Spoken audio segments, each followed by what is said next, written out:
ආයුබෝවන් අද ඔබේ ජීවිතයේ වාසනාවන්තම දවස. දන්නවද ඇයි කියලා? මේ තරම් කාලයක් ඔහේ ගෙවිලා ගිය ඔයාගේ ජීවිතේට අරමුණක් ඇතිව පැහැදිලිව ගමන් කරන්න පුළුවන් අවස්ථාව අද ඉඳන් උදා වෙනවා. අරමුණක් නැතිව ඔහේ ගෙවිලා ගිය ඔයාගේ ජීවිතේට අරමුණක් හොයලා දෙන මේ වාසනාවන්ත වීඩියෝ එකත් එක්ක දිගටම රැඳිලා ඉන්න. මම ඔයාගෙන් අහන්නම් ඔයාගේ ජීවිතයේ අරමුණ මොකද්ද? ඔයා දන්නවද මේ ලෝකේනේ 83%ක්ම පුද්ගලයන් අරමුණක් නැතිවයි ජීවත් වෙන්නේ. 14% වන පුද්ගලයන්ට අරමුණක් තියෙනවා. ඒත් ඒක පැහැදිලිව ලියලා නැහැ. මේ ලෝකේ ඉන්න පුද්ගලයන්ගෙන් 3% වගේ ඊටාම සුළු පිරිසකට විතරයි ජීවිතේ පැහැදිලි අරමුණු, ඒ කියන්නේ ලියපු අරමුණු තියෙන්නේ. මේ කොටස් තුනේ ඔයා අයිති වෙන්නේ කොයි කොටසටද? ජැක් කැනිෆිල් $25,000ක් කියලා එයාගේ ඇඳට උඩින් සීවිලිමේ ලියලා තියාගත්තා. හරියටම අවුරුද්දක් යනකොට එයාට මේ මුදල ලැබුණා. බෲස් ලී තමන්ගේ ජයග්‍රහණ ගැන ලිපියකින් ලියලා තමන්ගේ සාක්කුවේ හැමදාම තියාගත්තා. ජිම් කැරි ඩොලර් මිලියන 5ක චෙක් එකක් ලියලා ඒක තමන් ගාව තියාගත්තා. මේ හැමෝටම එයාලගේ ඉලක්කවලට ළඟා වෙන්න පුළුවන් වුණා. දැන් ඔයාට තේරෙනවා ඇති ජීවිතයේ අරමුණු ඔයා ගාව ලියලා තියාගන්න එකේ වැදගත්කම මොකක්ද කියලා.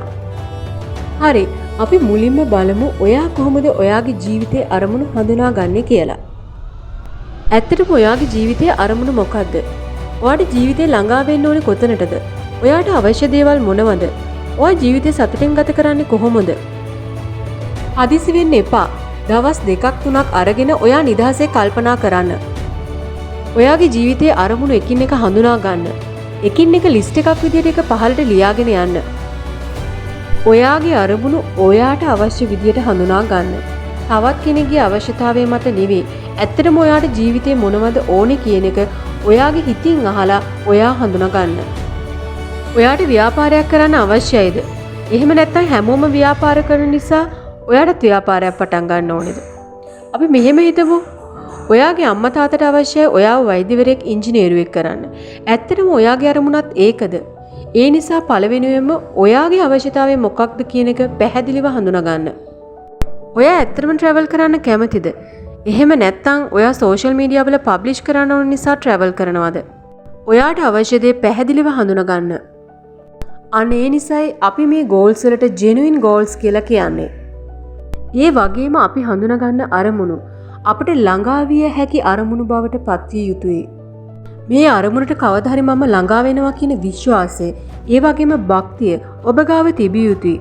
ඒ ගැන ඔබ හැම වෙලෙම සැකෙන් බලනවා නම් ඔබට විශ්වාසයක් නැත්නම් ඒ වගේ අරමුණු ඔබේ ජීවිතේ තියාගන්නට එපා. උදාහරණයක් විදිහට මම ඊටාම ලස්සන නිවසක් සාදා නිම කරනවා. එහෙම නැත්නම් මර්සිඩීස් බෙන්ස් රථයක් මිලදී ගන්නවා. ඒ වගේම රටේ ලංකාවේ ජනප්‍රිය ගායකයෙක් බවට පත් වෙනවා. මේ වගේ අරමුණු ඔයාට තියාගන්න පුළුවන්. දැන් අපි අපේ අරමුණු හඳුනාගෙන ඉවරයි. ඊට පස්සේ අපි මොකද්ද කරන්නේ? ඇත්තෙන්ම අපි මේ අරමුණු කරා යන ගමනේ මේ අරමුණු කෙරෙහි අපේ සිතේ ඇති වෙලා තියෙන විශ්වාසය කොච්චරක්ද කියන එක අපේ අරමුණු කරා පහසුවෙන් ගමන් කිරීමට අපිට ගොඩක් වැදගත් වෙනවා. ඒ නිසාම විශ්වාසය අපි තහවුරු කර ගැනීමට, එහෙමත් නැත්නම් මේකට අපි කියනවා බිලීෆ් කියලා. මේකෙදි අපිට මොනවද කරන්න පුළුවන් කියලා දෙවෙනි පියවර විදිහට බලමු. මේකෙදි අපි අපේ අරමුණට ළඟා වීමට නම් ප්‍රමාණවත් තරම් ආත්ම විශ්වාසයක් තිබිය යුතුයි. ඒ නිසා අපේ හිත, අපේ මනස නිරන්තරයෙන්ම ධනාත්මක සිතුවිලි වල පවත්වා ගැනීම ඉතාම වැදගත්. මෙහිදී අපිට උදව්වක් විදිහට අවශ්‍ය නම් කරන්න පුළුවන්. අපිට පුළුවන් මේ වගේ විශිෂ්ටත්වයට පත් වූ පුද්ගලයන් සම්බන්ධයෙන් පතපොත කියවන්න, ඒ වගේම වීඩියෝ නරඹන්න. ඒ වගේ දේවල් වලින් අපේ මනසේ තියෙන ආත්ම විශ්වාසය තවදුරටත් වැඩි කර ගැනීමේ හැකියාව තියෙනවා. නිරන්තරයෙන්ම ධනාත්මක සිතුවිලි සිතේ ඇති කර ගැනීම වගේම අපි ආශ්‍රය කරන පිරිස ධනාත්මක පුද්ගලයන් වීම හරහා අපේ අරමුණු කරා ළඟා වීම පහසු වෙනවා. ඒ විතරක් නෙමෙයි, මැනිෆෙස්ටේෂන්, විෂුවලයිසේෂන් වගේ ටෙක්නික්ස් අපිට මෙහිදී පාවිච්චි කරන්න පුළුවන්. අපි මේ සම්බන්ධයෙන් තවදුරටත් දිගින් දිගටම කතා කරමු. ඔබේ අරමුණු කරා යන ගමනේ පියවර දෙකක් මම අද පැහැදිලි කරා. පළවෙනි එක කොහොමද ඔයා ගෝල් එකක් හදාගන්නේ කියන එක.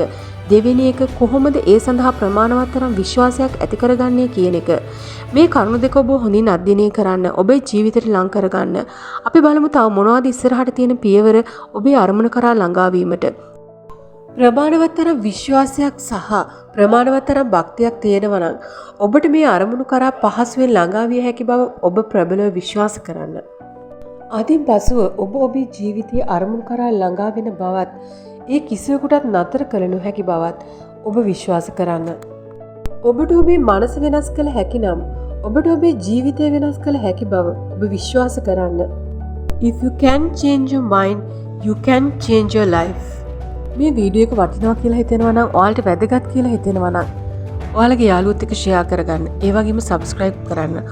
ඔයාලගේ අදහස් අපිට කමෙන්ට් එකක් විදියට පහලින් දක්වන්න. එන්න අපි එකතු වෙලා ජීවිතය වෙනස් කරමු. ජීවිතය ජයග්‍රහණය කරමු. ඔබේ අරමුණු කරා ළඟා වෙමු.